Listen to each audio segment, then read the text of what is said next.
take them all out in one day. For 90% decline in the Iranian missile launchers, which is very hard to reproduce and very hard to get. B-2 bombers recently dropped dozens of 2,000-pound bombs to destroy missile launchers. We didn't knock out Midnight Hammer. If we didn't knock out their Iranian potential, if we didn't do that with Midnight Hammer, they would have had a nuclear weapon. They would have used it long before now. Doing all of these things, we're achieving major strides toward completing our military objective. And some people could say they're pretty well complete. We've wiped every single force in Iran out very completely. Most of Iran's naval power has been sunk. It's on the bottom of the sea. It's almost 50 ships. I was just notified it's 51 ships. I didn't know they had that many. Didn't last very long.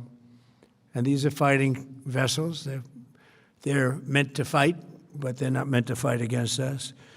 We continue to target Iran's drone and missile capabilities. Their drones are way down. Their drone manufacturing has been hit starting today. We know all of the places they manufacture the drones, and they're being hit one after another. Their missile capability is down to about 10%, maybe less. We're also hitting where they make missiles and where they deliver missiles. We've struck over 5,000 targets to date, some of them very major targets, and we've left some of the most important targets for later in case we need to do it. If we hit them, it's going to take many years for them to be rebuilt, having to do with electricity production and many other things. So we're not looking to do that if we don't have to. But they're the kind of things that are very easy to hit, but very devastating if they are hit. We are waiting to see what happens before we hit them.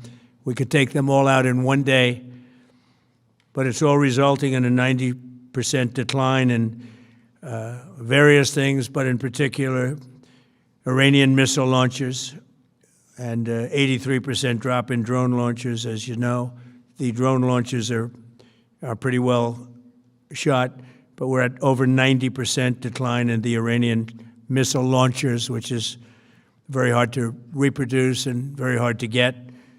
And usually what we were able to do through great equipment, a lot of smart people, as soon as they sent a missile up from a launcher, we were able to knock out that launcher within a period of 5 minutes or less, accurately right on the noggin. So now we have low-cost interceptors effectively combating Iranian drones, and our B-2 bombers recently dropped dozens of 2,000-pound bombs to destroy missile launchers all over Iran and buried deep under Iranian soil in many cases. The soil was no match. And we're also annihilating the manufacturing base that the regime uses to build drones and missiles at a rate that nobody thought was possible. We're knocking them out. We know where they all are. We're knocking them out very quickly. We're ahead of our initial timeline by a lot. I would say that we probably would not have thought after a month we'd be here, in addition to the fact that we've taken out the leadership twice and maybe 3 times. And we, as you know, we want to be involved. We don't want another president that maybe wouldn't be willing to do what I'm willing to do for the good of the world, for the good of our nation, to be stuck with this situation in 5 years or 10 years from now. So we think they should put a president in, or the head of the country in, that's going to be able to do something peacefully for a change. They've been doing this for 47 years, killing people for 47 years, whether it's the barracks or even the SS Cole where they were involved. Very strongly, they always denied it. But where they were very strongly involved, and all of the people that died through the roadside bombs, died and are right now walking around with no legs, no arms, a face that's been so badly damaged. The Iranian regime has been attacking Americans and spreading terror for 47 years, and despite these countless opportunities to renounce their nuclear ambitions, which they had just a short while ago, they told Mr. Witkoff, who is standing right over here, they said, they actually said, we want to keep building. Essentially, in a real nutshell, we want to continue to build nuclear weapons. If we didn't knock out Midnight Hammer, if we didn't knock out their Iranian potential, if we didn't do that with Midnight Hammer, they would have had a nuclear weapon. They would have used it long before now. And at a minimum, Israel would have been annihilated. I was very lucky that we had the courage to do that we had the talented pilots and the great equipment. The B-2 bombers are unbelievable. We ordered 25 more, by the way. The newer, better version. It's we have the greatest military in the world. We have the greatest equipment in the world by far. You see that no matter where we go. You still need the people, though, to operate it and to use it. And those are the people that we cherish. Even after we obliterated their key nuclear sites in Operation Midnight Hammer, they never negotiated in good faith. They still continued to say, we want to build nuclear. We want enrichment at levels that were unacceptable. And they even turned down an offer for unlimited free nuclear fuel forever for civilian purposes. We had people offering them free nuclear fuel. They weren't interested in that because they wanted to build a nuclear weapon. So instead, the regime was trying to reconstitute its weapons program at a different site. They couldn't go back to where they were, the 3 sites that we obliterated, but they were starting work at another site, a different site, different kind of a site, and that was protected by granite. They wanted it protected. Granite's pretty good, but they wanted it protected by a lot deeper. They wanted to go a lot deeper, and they started the process while rapidly building conventional ballistic missiles. They were going to do it all at the same time that threatened our overseas bases and soon could have reached even our homeland.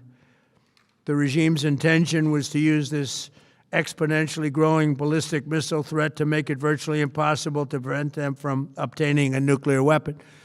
So as you probably saw, they had a tremendous number of missiles, most of which are now being used or destroyed, and very unsuccessfully used because we have been able, for the most part, to shoot them all down. What incredible technology. The Patriots have been unbelievable, and other things.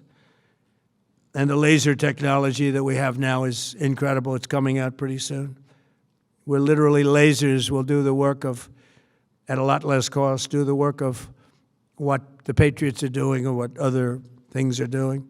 The situation was very quickly approaching the point of no return, and the United States found it intolerable, in my opinion, based on what Steve and Jared and Pete and others were telling me, Marco, so involved, that I thought that they were going to attack us. I thought they would, if we didn't do this at the time we did it, I think they had in mind to attack us. And if you notice, they did something which was very foolish, very stupid, I would say.